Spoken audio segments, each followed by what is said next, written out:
bem, começando o nosso Movercast, mais um episódio aqui. Eu ia falar mais porque é o nosso segundo episódio. Eu acho que é o nosso segundo episódio, né? Segundo episódio, nós dois sim.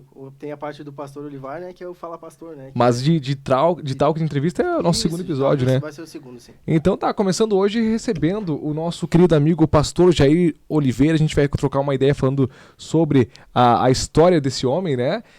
Mas antes, claro, se inscreve no canal, deixa seu like e não esquece de curtir o nosso vídeo, compartilha pra gente poder propagar ainda mais o evangelho. E hoje, claro, música não vai faltar. Pastor, seja bem-vindo, prazer imenso falar contigo. Olha aí, que bênção, né? Nós estarmos aqui juntos, fico muito feliz pelo convite, né? E vamos ter conhecimento, vamos estar junto aí para fazer algo assim muito especial. Parabéns aí, quero agradecer aí pelo convite, Luan, prazer. Michael, Thiago aí, muito obrigado, e a iniciativa de vocês aí é top, gostei. Show de bola, inclusive, pastor, tem aguinha pra ti aí, tem um pãozinho de queijo, fica à vontade durante a conversa, vamos comendo, vamos trocando ideia. Pastor, antes da gente começar falando do pastor Jair Oliveira, quem é o Jair de Oliveira? Olha, quando você fala das pessoas é fácil, agora quando você fala de você é difícil, né? É um pouquinho mais complicado, né? Mas eu sou uma pessoa que vem de uma família bastante humilde, né? O meu pai, o seu Alvino, que está lá na glória, tem minha mãe, né? Minha mãe, graças a Deus, está em vida, mas a gente veio de uma família bem humilde, uma família de caráter, né? Sempre cristão. Eu tive o privilégio, né, Luan? Eu tive o privilégio de não sofrer o mundo, né? Eu nasci, minha mãe e meu pai já eram cristão, né? E eu segui o caminho e até hoje estou aí, né?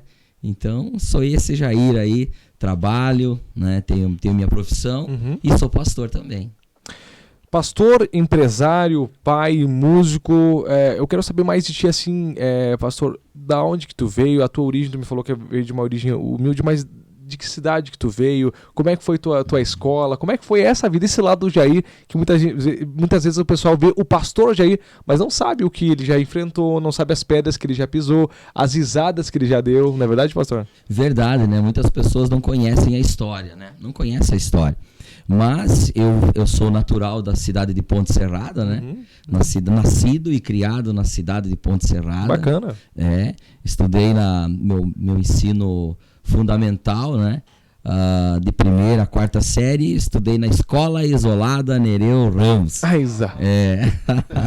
Uma escolinha de interior que eu aprendi muito ali. Agradeço as pessoas que nos ensinaram ali, né? Aí as coisas foram evoluindo, fui para um colégio um pouquinho maior, né? Tive as minhas oportunidades e eu aproveitei todas elas, né? Nós viemos aproveitando as oportunidades, porque tem um ditado que diz assim, o cavalo enciado ele passa uma vez só, né? Prontinho para você. Se você não aproveitar a oportunidade, você não aproveitar a chance que você tem, depois ela pode demorar, não é que ela nunca mais vai voltar. Ela pode até voltar, mas ela fica mais difícil para você. Então eu sou um aproveitador de oportunidades que eu tenho, né? Oportunidades boas, né? Vindo de uma família humilde, sempre a gente se esforçando, trabalhando, estudando. Tinha uma dificuldade bem grande para estudar, porque eu trabalhava, né? Eu trabalhava em horários diferenciados. Trabalhava no quê, pastor? Eu trabalhei, o meu primeiro trabalho, assim, como registrado, eu trabalhei numa empresa em Ponte Serrada, um setor madeireiro, né? Madeireira Bahia Alta. Aí depois eu passava, quando eu ia trabalhar, eu via o ônibus da Reunidas passar pela BR. E eu olhava para aquele ônibus e dizia assim, um dia eu vou trabalhar nessa empresa aí. As pessoas olhavam para mim e riam, mas como que você vai trabalhar ali? A tua meta era trabalhar no ônibus? A minha meta era ser cobrador de ônibus. Olha só, cara. A minha meta era ser, o meu sonho era ser cobrador de ônibus. Aí o ônibus passava e eu dizia para os meus colegas que estavam comigo, eu dizia, um dia eu vou trabalhar ali. Muitos criticavam, dizia que não. Mas eu consegui me aproximar das pessoas que tinham os contatos e trabalhei por vários anos, trabalhei de cobrador, de ônibus, nesse tempo que eu digo para você assim que foi difícil para você manter o trabalho e você estudar, né? Eu estudava à noite, eu saía 5 horas da manhã e eu voltava às 7h30, 8 horas da noite, e como eu consegui uma ajuda ali do colégio para eu poder terminar o meu 2º grau e depois da sequência aos meus estudos. Mas foi bem difícil, eu acordava pela manhã, Ponte Serrada é frio, tem geada, congelava a mangueira, para-brisa, Mas eu vejo assim que um sonho ele não pode parar no primeiro obstáculo, né? É verdade. Sonhos você tem que ir até o fim para você poder realizar eles. Ele não pode ficar apenas em cima de sonhos, mas de realizações, né? Então a gente vive sempre correndo atrás dos sonhos para realizá-los. Com certeza, pastor. E uma frase que deve ter fixado na tua vida e feito presente muito é a próxima parada somente na rodoviária, né, cara? Isso. A próxima parada somente na rodoviária. E aí tu girou sul, pra qual que era a tua linha? Olha, eu assim? fazia a linha Ponte Serrada Chapecó, né? Eu fazia esse que intervalo. bacana. Era mais pertinho, mas fazia 4 viagens, né? Pô. Eu ia pela manhã às 6, depois eu voltava, chegava às 11h30 e depois retornava a 1h e voltava de novo, saía de lá às 6 para chegar 8 horas em Ponte Serrada. Então era bem corrido. Como dizia, conhecia todos os buracos, então. Conhecia bem a rua aí, né? Chapecó. Até Chapecó. A gente fez muitas amizades Sim. aí. Hoje a gente conversando com várias pessoas, a gente lembra, porque eu tenho muitos amigos daquela Sim. época que a gente fez no trajeto, no caminho, estudantes, trabalhadores. Então a gente fez um rol de amizade muito grande. Que bacana. E o Jair Músico, quando que iniciou, como é que foi? Olha, o Jair Músico já é de infância mesmo, né? Eu acho que a paixão pela música, como eu sempre estive dentro da igreja, desde a minha infância, desde o meu nascimento, né? Eu já vim de uma profecia, de um pastor. Minha mãe tinha só menina. Aí um pastor abençoado colocou as mãos sobre a barriga da minha mãe e disse assim: Deus vai lhe dar um menino, né? Olha só. E Deus abençoou. Pastor Romildo Nunes, que foi o profeta Grande. da nossa família. Pai do que pastor ganhou- Romildo também, né? Pai do pastor Romildo Júnior, eu digo. Um abraço pros dois Romildos aí. Lá de Ponte Serrada, o pastor Romildo lá, né? O filho, né? filho. E quem profetizou foi o Romildo pai. Ele que Legal. profetizou na vida da minha família, ganhou toda a minha família para Jesus, batizou toda a minha família para Jesus. Aquele homem é um grande ganhador de almas, viu? Resgatou todos nós. Uma vida sofrida, uma vida sem esperança, sem perspectiva, minha mãe doente, meu pai doente, família praticamente destruída. Mas aquele homem chegou falando de Jesus para nossa família, né? E começou lá nos primeiros membros de Ponte Serrada, da Igreja do Evangelho Quadrangular. Sim. São as nossas famílias, né? Pastor, mas a tua família, ela não é, ela de início assim, ela não se formou evangélica. Ela veio com o tempo, ela se converteu com o tempo, os teus pais, ou eles já eram evangélicos desde... Não, os meus pais, eles se converteram, né? Eles se converteram, né? Eles foram ganhos para Jesus num período, né? Quando a Quadrangular abriu um ponto de pregação, que era o Salão da Bênção, né? Eles foram no Salão da Bênção e Deus começou a abençoar, eles começaram a entender a palavra e aonde que eles se converteram para Jesus, né? Então a minha mãe, quando se batizou, quando ela desceu, ela teve a decisão de descer as águas do Santo Batismo, ela estava grávida Olha do só, Jair, que do bênção, Jairzinho cara. da Dona Ercília. Já nasceu batizado. Já nasci batizado, viu? Batizou 2 vezes. 2 vezes. Que bênção. E aí, tipo, tu na música sempre foi do estilo gaúcho, a gente sabe, tu tem uma longa história no Louvatia, que é um grupo excelente, mas tu sempre foi do estilo gaúcho ou tu gostava de outros estilos para depois migrar pro gaúcho? Olha, assim, ó, como a gente era bastante amigo, tinha bastantes amigos que gostavam da cultura gaúcha, a gente direcionou, né? Por preferência, né? Por opção, a gente seguia um pouquinho mais a música gaúcha. Não que a música gaúcha assim fosse, não, só gostamos de música gaúcha. Não, eu cantava no louvor da igreja, eu fui até uma época baterista da igreja. Olha só, cara. Para depois eu ser cantor, né? Mas eu cantava no louvor da igreja e a gente se reuniu com os amigos e começou a cantar. E as músicas gaúchas são um pouquinho para nossa região, né? Sim. Mas por causa da mais região, puxado, que é uma né? região um pouco mais do sul, mais perto do Rio Grande do Sul. Então, puxa as raízes, Sim. né? Para cá, e é onde que a gente começou a desenvolver. Desenvolveu um primeiro grupo de amigos ali, lá em Ponte Serrada. Não deu certo. Aí eu vim para Xanxerê, né? Quando eu vim para Xanxerê, quando eu saí da Reunidas, que daí foi uma história aí, né? Me casei lá em Ponte Serrada com a pastora Edna, hoje tivemos a Caroline, e aí surgiu uma oportunidade para trabalhar na empresa Gastrol que eu trabalho hoje. Hoje eu sou gerente administrativo, sou gerente da Gastrol de uma região. Então eu vim para Xanxerê. Quando eu vim para Xanxerê, eu conheci o Jocinei de Borba, o Bito, filho do Famoso pastor Ivo. mundial, muito conhecido como Bito. Ele chegou, abraçou todo mundo. Eu só conhecia mesmo a Avenida Brasil ali até a última parada, né? Sim. Do ônibus que dizia próximos embarques somente para o lugar. De tão amigo que a gente era já com os clientes e que eles já diziam, o que isso vai dizer hoje? Eu falava bem forte, viu? Então foi ele que começou, né? Nos chamou pra banda. E primeiro grupo que ele cantou, que ele me convidou para participar, foi o Chamas do Espírito, que daí era um pessoal de Chapecó e a gente começou ali a se envolver. O Alex, né? O Alex, Isso. né? Eu lembro bem da galera. A galera ali, a gente tocou um tempo com eles, cantou com eles ali, foi bênção de Deus. E o objetivo era ganhar almas para Jesus mesmo, né? Pagamos um preço, né? Pagamos um preço bem alto. Imagino. Né? Houve bastante decepções, houve bastante renúncia. E foi eu que... acho que é normal de toda a banda isso, né? De todo músico tem uma trajetória, né? Então a gente fui pra Chapecó junto com eles, aí cantamos um tempo no Louvatier, foi gravado um CD, né, com eles, né?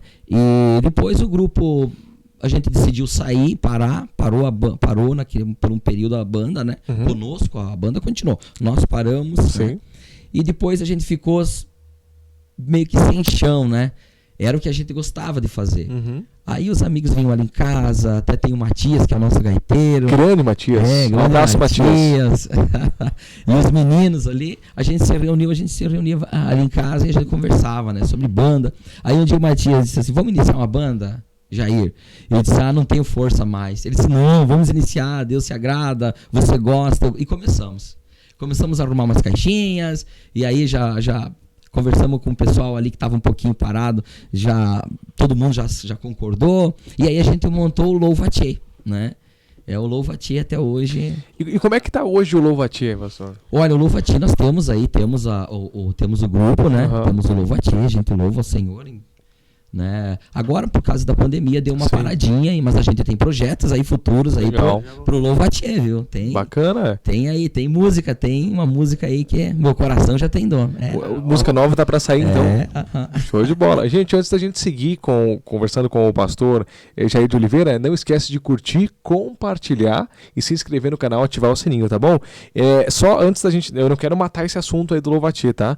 Pastor, então vem música nova, composição de quem? Já tá gravada? Vocês vão gravar? Como é que tá o processo? Olha, essa música, quem nos apresentou ela foi o Tanner, né? Que é um produtor musical nosso aí, né? Sim. Um amigão nosso, tá lá na forminha, tá esperando a gente decidir pra dar sequência, né? Bacana. Gaitaço?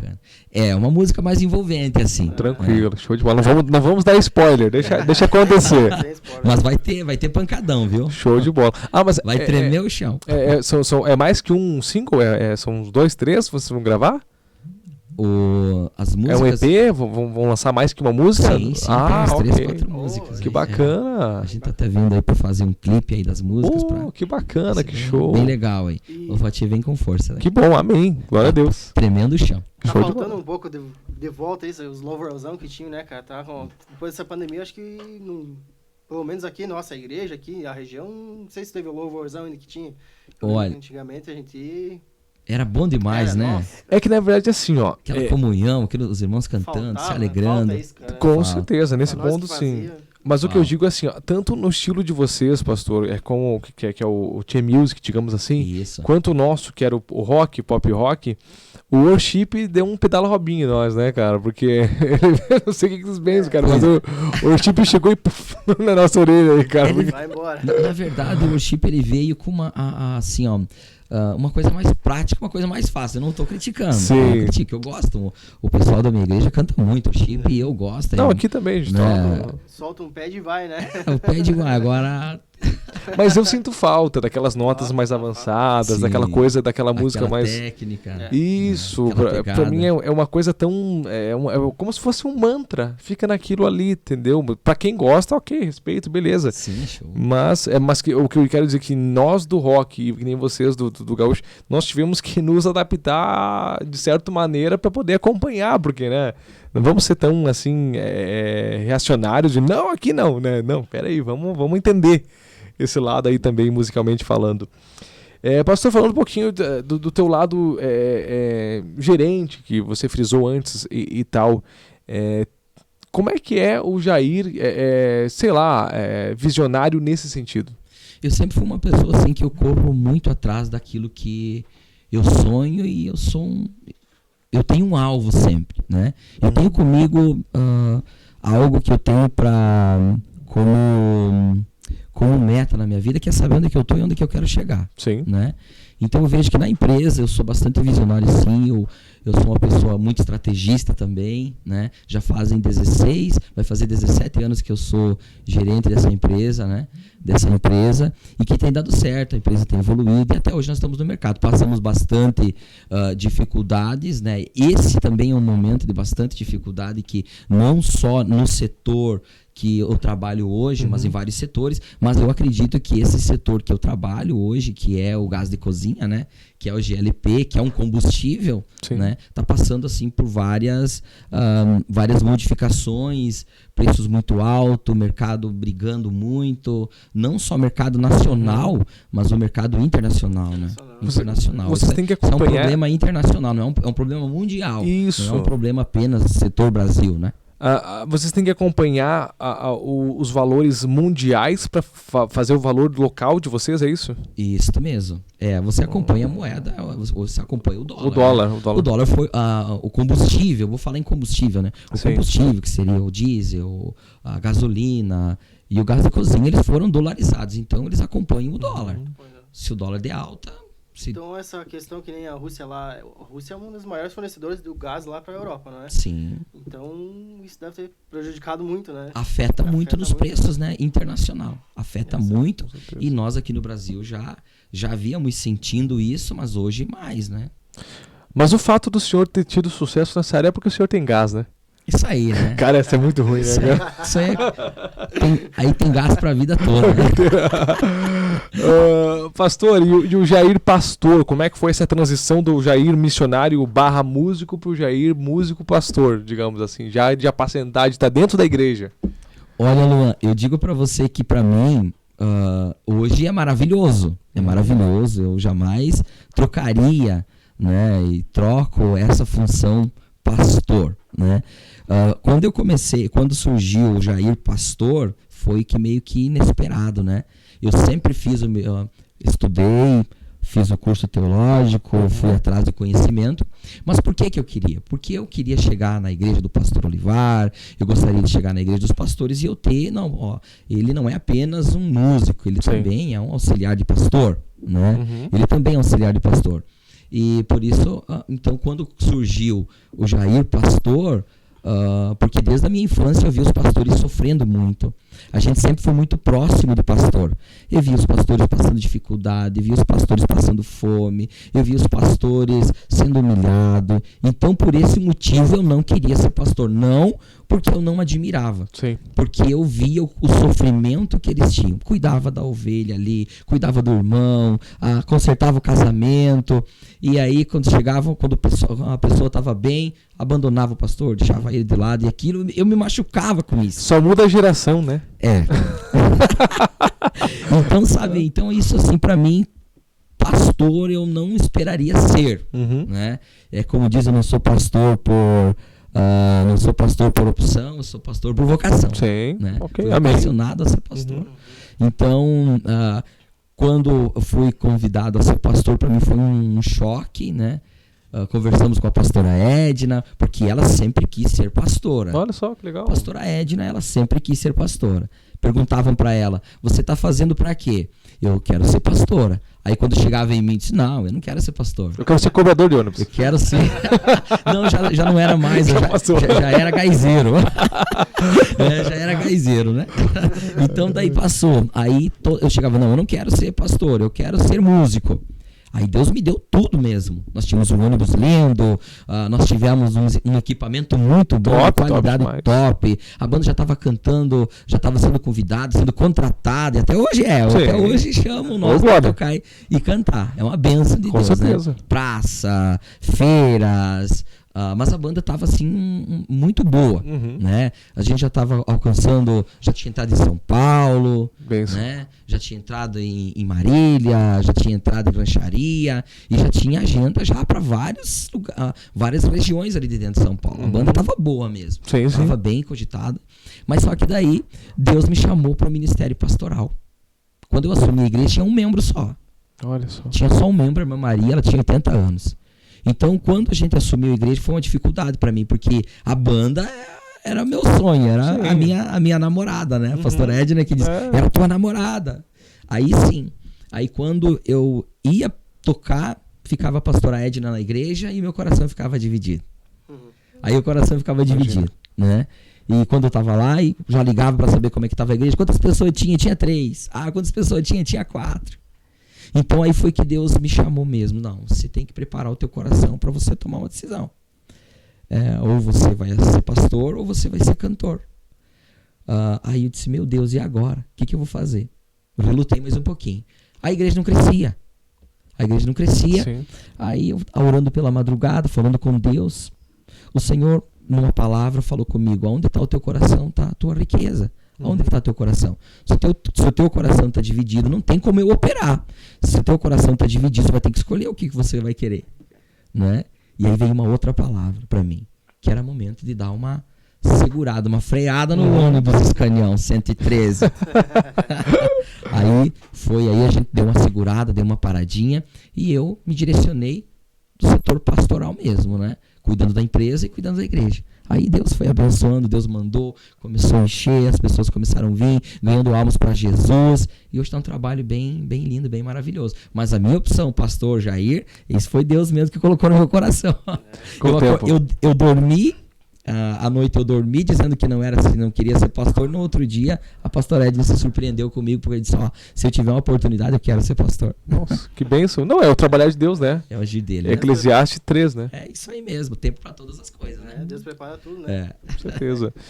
Pastor, e aí, qual que é a maior dificuldade de ser pastor? Como o senhor falou antes, a questão, tem muita gente que acha que é que nem jogador de futebol, eu faço às vezes uma comparação, todo jogador de futebol é milionário, mas é uma parte pequena, a maioria tem que jogar Série C, Série D aí e trabalhar durante o dia no meio período no futebol, meio período trabalhando de outra coisa. E o pastor não é todo mundo que tá na TV aí, cara, que tem um programão de TV, que tem a maioria dos pastores foi como o pastor frisou. Alguns passam fome, alguns fazem tudo pelas ovelhas, as ovelhas quando estão bem viram as costas. Qual que é a melhor dificuldade, pastor? O senhor, o melhor exemplo para isso é um pastor nos falando, né? Olha, eu vejo assim que hoje, para você encher a igreja é fácil.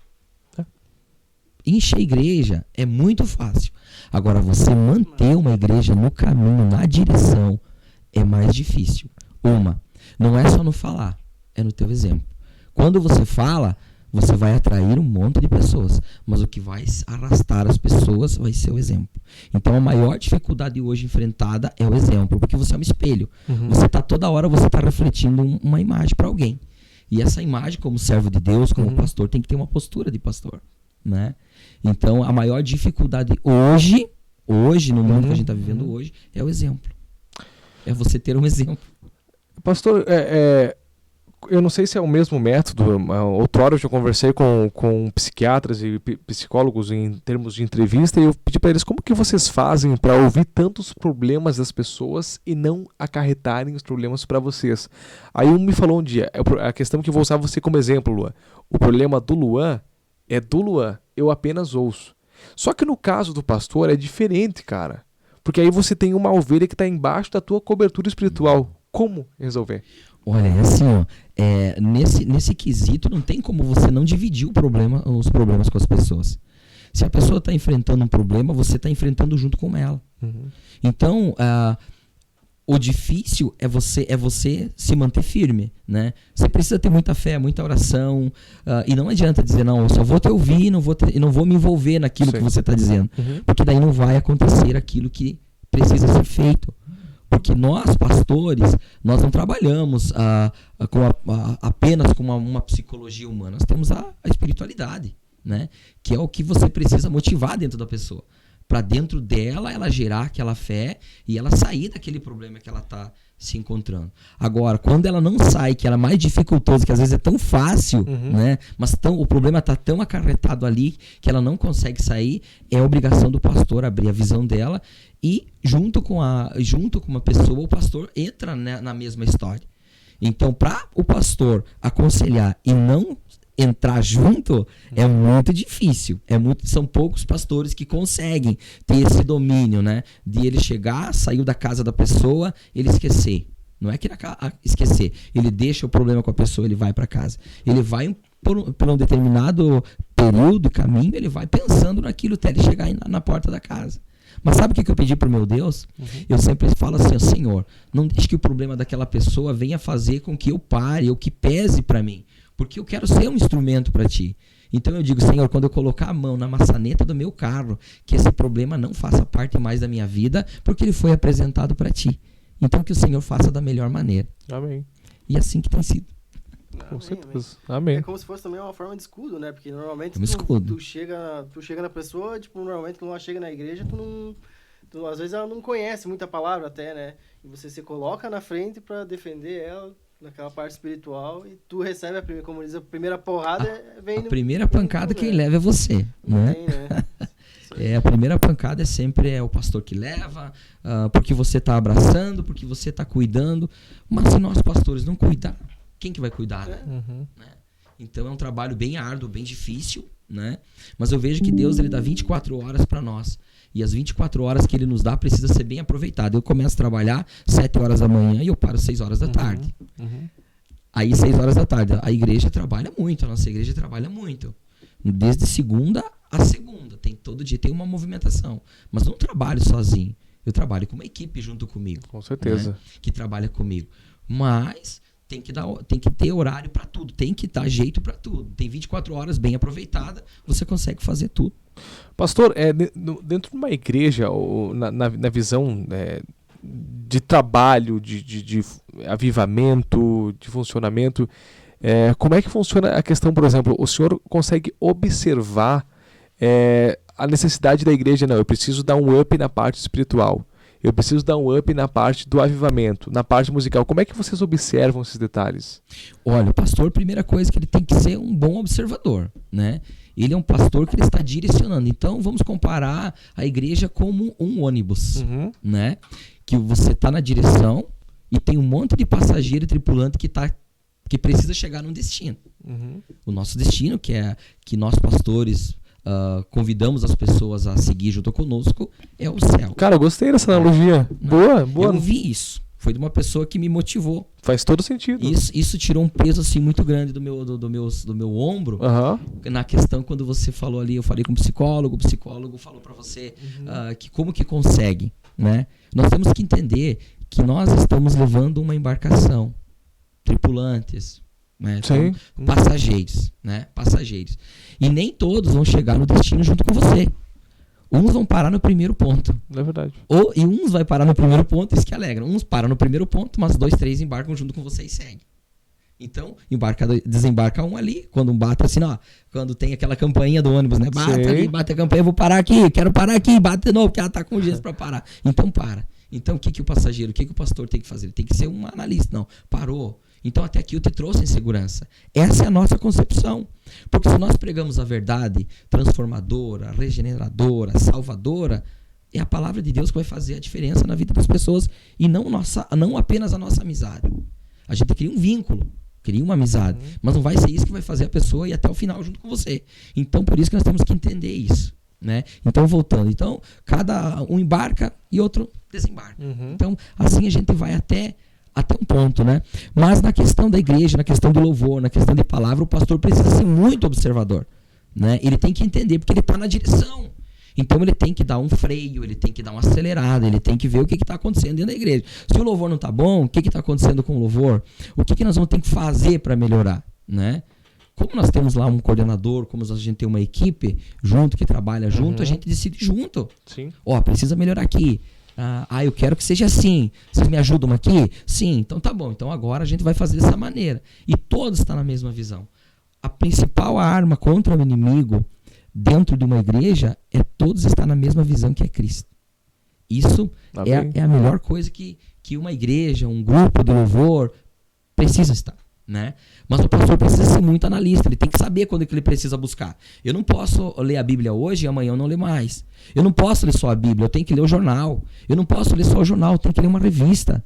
Eu tenho que ter um conhecimento para eu poder trazer um diagnóstico. É a mesma coisa que um médico. Perfeito. O médico, se você tá com dor de cabeça, ele vai te dar um paracetamol, vai te dar lá um diclofenaco, né?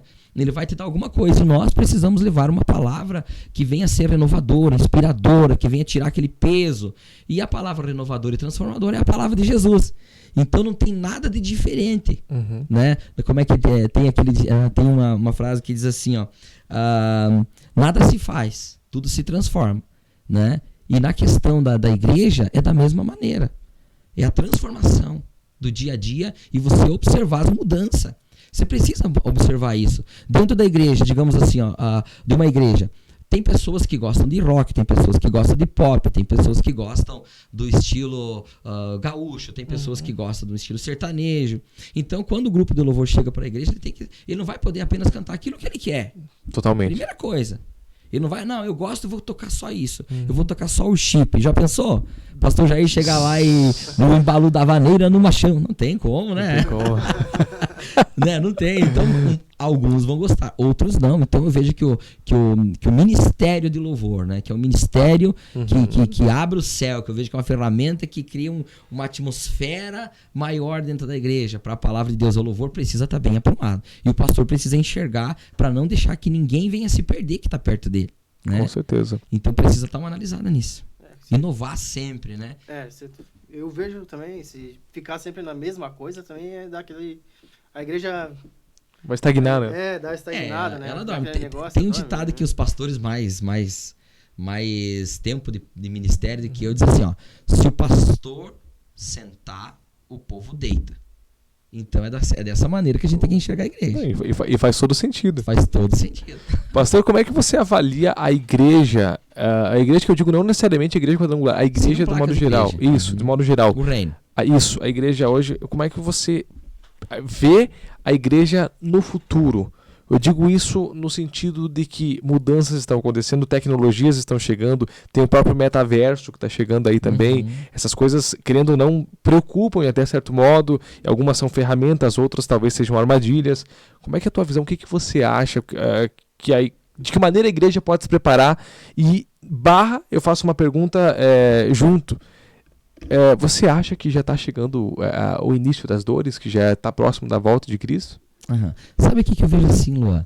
Eu vejo assim aqui a igreja para o futuro e a igreja que a Bíblia fala que a Bíblia está ensinando. Né? Jesus, quando ele veio para essa terra, ele não veio com uma tarefa fácil. A tarefa dele era de morte. Mas como ele era Deus, ele ressuscitou e está na glória do céu, está na glória. E nos deu a oportunidade. A igreja de Cristo, ela nunca teve momentos de paz. Quando a igreja achar que ela tiver momento de paz, ela já não está mais pregando um Cristo verdadeiro. Ela já está indo na mesma mão da lógica. E nós, cristãos, nós vivemos na contramão da lógica. Nós vivemos na contramão. Né? Então, o que eu vejo assim? Ó, existem estratégias para você pregar o evangelho sem você ofender a pessoa que está ouvindo. Com certeza. Né? Eu vejo assim que nós não podemos mais pregar uma tradição. Nós precisamos pregar um Jesus que transforma. Um Jesus que venha transformar através do amor, através da palavra e através da obediência. Né? Então eu vejo assim, para o futuro a igreja de Cristo, ela precisa olhar para isso com muita atenção. Porque eu vejo que vai ser muita oportunidade de você ganhar almas para Jesus. De você ganhar almas para Jesus. Né? Nesse contraverso que estamos vivendo hoje. Né? O evangelho de Cristo na época de Paulo era pregado de uma maneira. Depois foi evoluindo. E nós não podemos ficar para trás. O evangelho de Cristo não vai poder ficar para trás. A palavra sempre vai ser a mesma. Hebreus 13:8. Jesus Cristo é o mesmo ontem, hoje e será eternamente. Mas a maneira de ser pregada precisa ser estudada. Precisa ser analisada sim. Dá para ganhar muitas almas para Jesus sim. Dá para povoar o céu nesse meio de crise. Nesse meio de tempestade aí. Com certeza. Tá? Tem caminhos muito grandes para nós ganhar almas para Jesus aí. Amém. E dando sequência, o senhor acha que está próximo à volta de Cristo? Acha que essa questão, por exemplo, essa tensão no leste europeu, Rússia e Ucrânia, é um sinal? A questão de Israel também, são focos de uma possível terceira guerra mundial? Qual que é a tua visão sobre isso? Olha assim, eu vejo que Israel ele é o termômetro do mundo, né? Todo mundo sabe que Israel é o termômetro Desde do mundo. sempre, né? E Israel é a menina dos olhos de Deus, né? Aí daquele que se levantar contra a menina dos olhos de Deus. É muito bem claro isso, a gente sabe disso aí. Mas o que eu tô vendo hoje, assim, ó, é que tá chegando mesmo o princípio das dores, né? Que a palavra de Deus tá sempre nos orientando e nos explicando. Mas ainda não é o fim. Nós vamos ver muita coisa ainda acontecendo. Né? A pessoa que acredita na palavra, que crê que Jesus vai voltar, né? Eu creio que Jesus vai voltar, senão não estaria nem aqui, né? Sim. Eu creio que Jesus vai voltar, nós que esperamos ansiosos por esse momento, nós já estamos percebendo o princípio das dores. Eu acredito sim, que para quem está estudando a escatologia mais a fundo, alguns movimentos que estão acontecendo nas nações já está partindo sim para um indício do princípio das dores, princípio de um fim. Exatamente.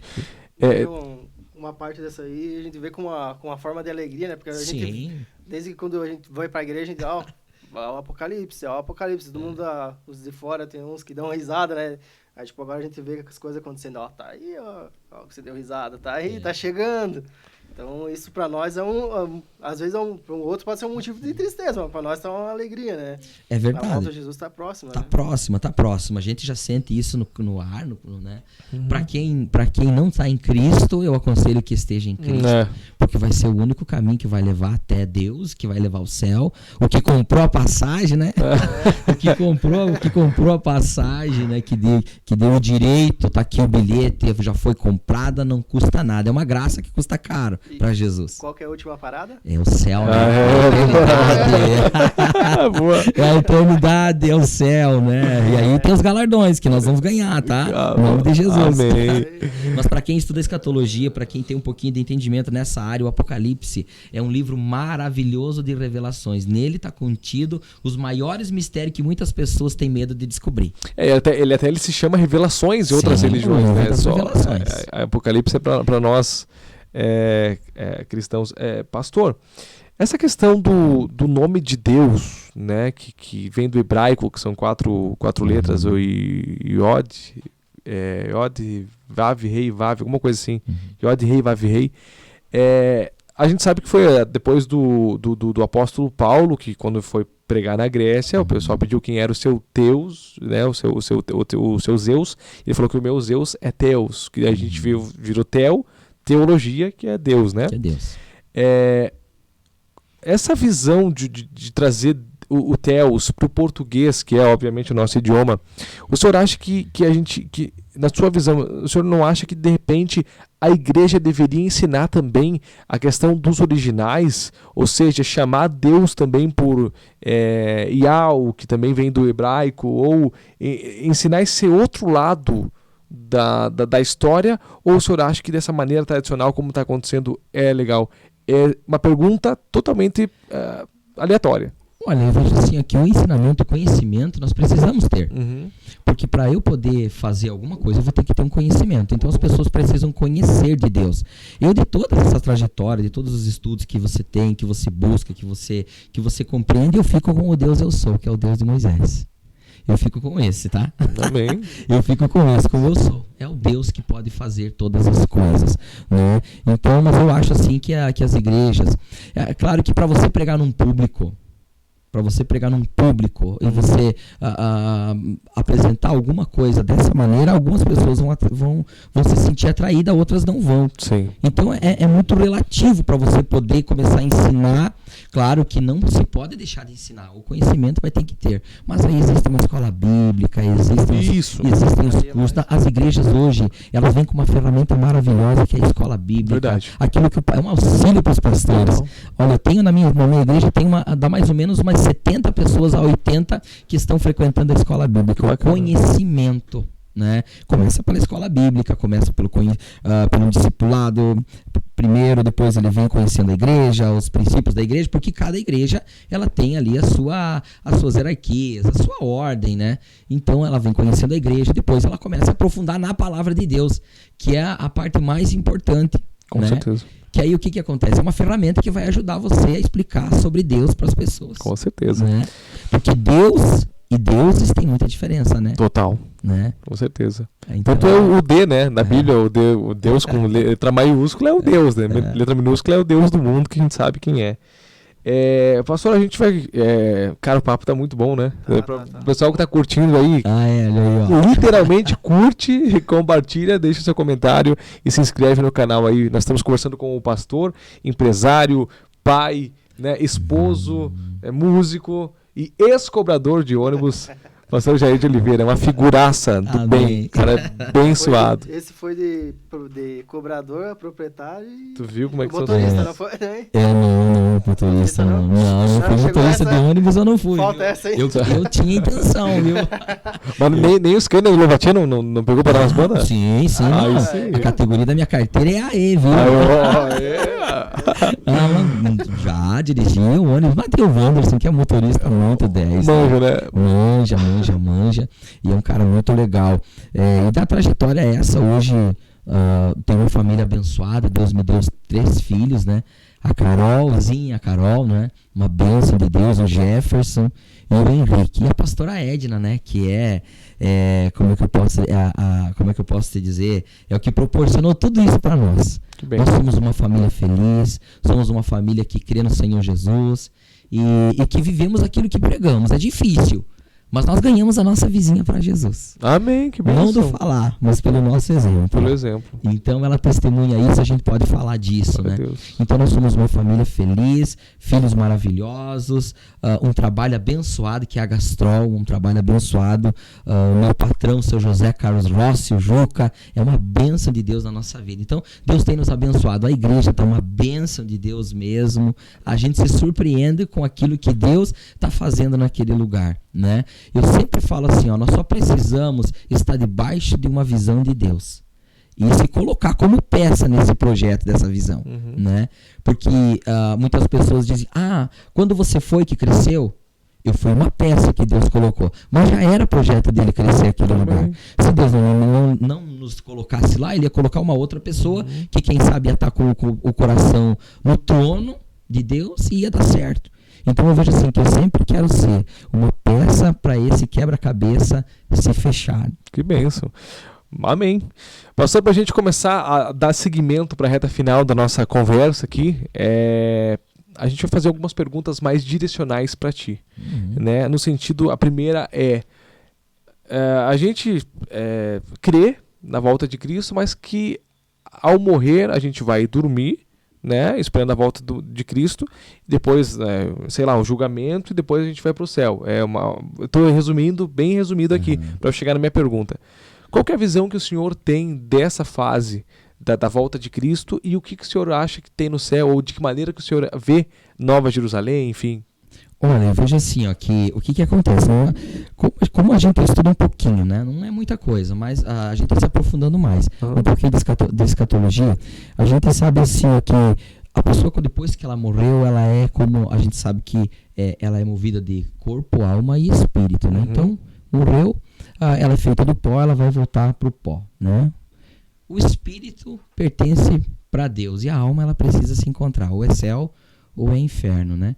Então, como nós cremos que tem um lugar de descanso, que é o seio de Abraão, onde que todos dormem, né? E descansam esperando um julgamento. Sim. Mas eu não quero entrar numa questão aqui que Tranquilo. Daqui a pouco pode confundir algumas pessoas que estão ouvindo aí, né? Tá? Mas assim, eu creio sim que tem um lugar de descanso, onde que nós iremos morar, e que tem sim um lugar que nós vamos aguardar o julgamento, tá? Que depois desse julgamento, aí os que forem salvos herdarão o quê? Os galardões. Aí vem a questão de galardões. Isso. Né? Que daí já é uma outra coisa que precisa ser analisada e estudada.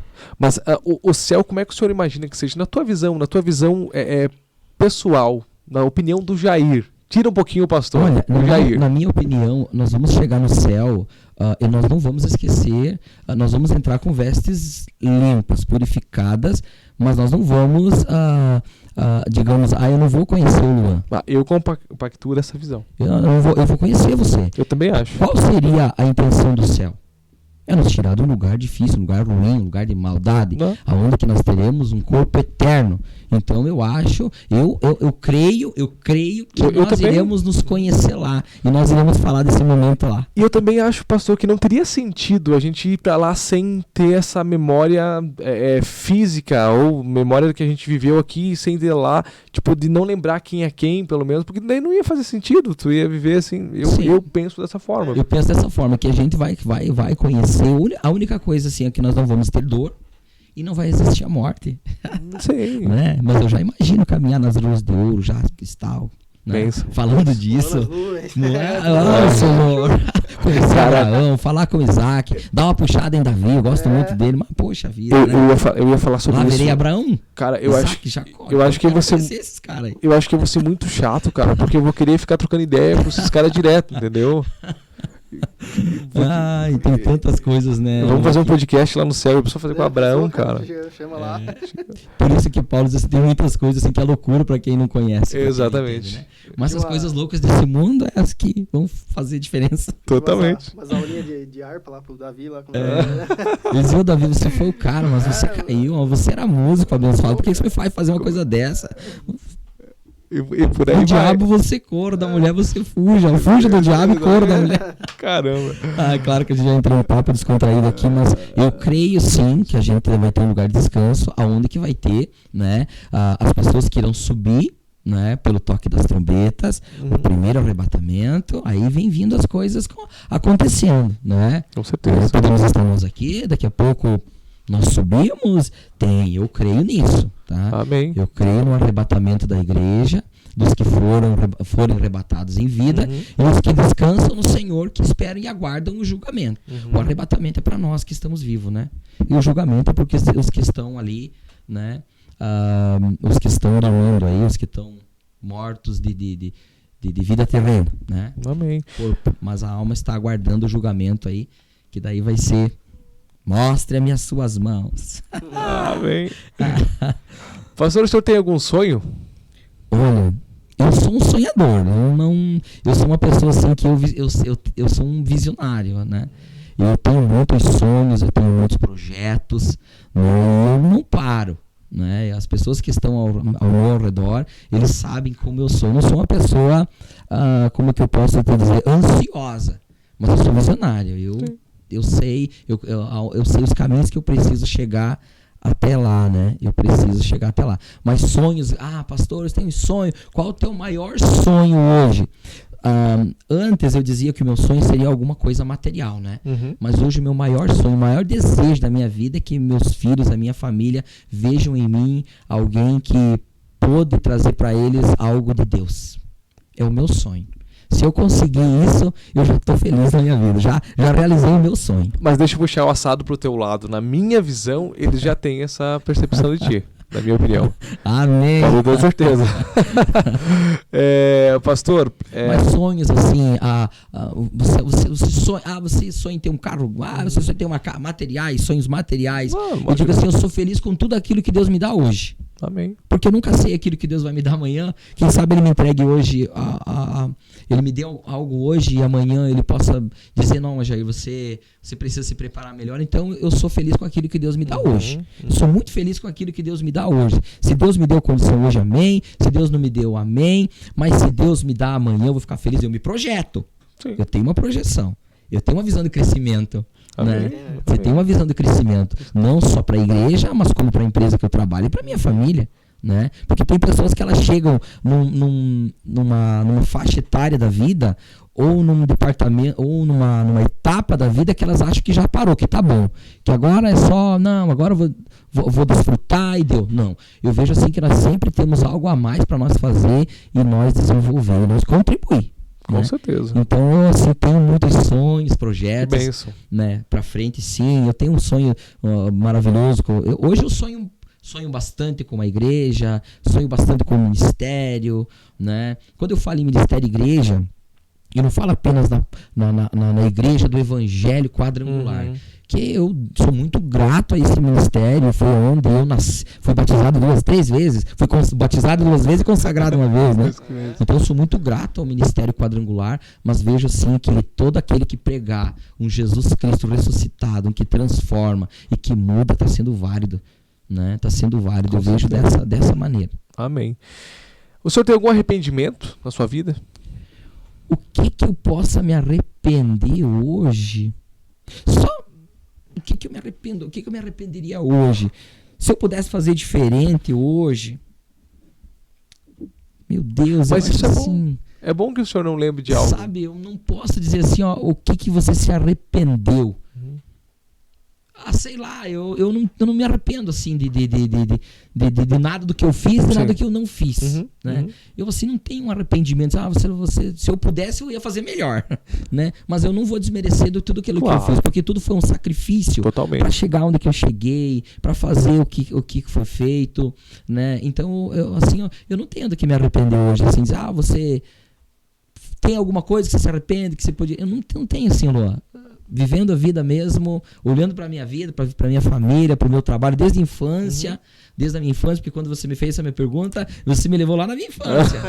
Que bom! Você me veio lá na minha infância, lá na minha infância, porque aí você começa a recordar da tua infância, aí você pega a tua juventude, aí você vem vindo, o que você fez? Eu sempre vivi nos caminhos de Cristo, Luan. Que bênção! Eu não tive essa dor de dizer, eu me arrependi, porque eu não tive isso, Luan. Tá ótimo. E eu não culpo as pessoas que um dia saíram, não culpo, jamais. E abraço e cuido. E louvo a Deus por essas pessoas que estão sendo resgatadas para Jesus.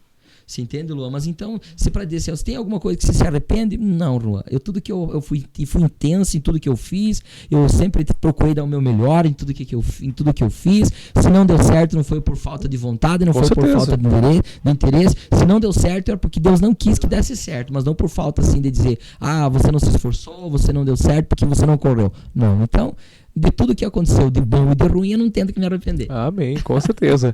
Pastor, a gente quer agradecer demais a tua disponibilidade, a tua atenção, esse papo legal que a gente teve aqui, trocar ideia. O nosso objetivo é fazer com que as pessoas conheçam o outro lado de que talvez o pastor Jair, mas às vezes esquecem, pastor, que o pastor também sente frio, sente fome, sim, tem tristezas, né? Tem alegrias. Por aí vai. Então esse é o nosso objetivo, é isso. É trocar experiências e fazer com que as pessoas se conectem mais através do diálogo. É isso aí. Sabe o que eu falo para as pessoas, principalmente as da igreja? Eu falo assim, você me imagine como se eu fosse um motorista de ônibus.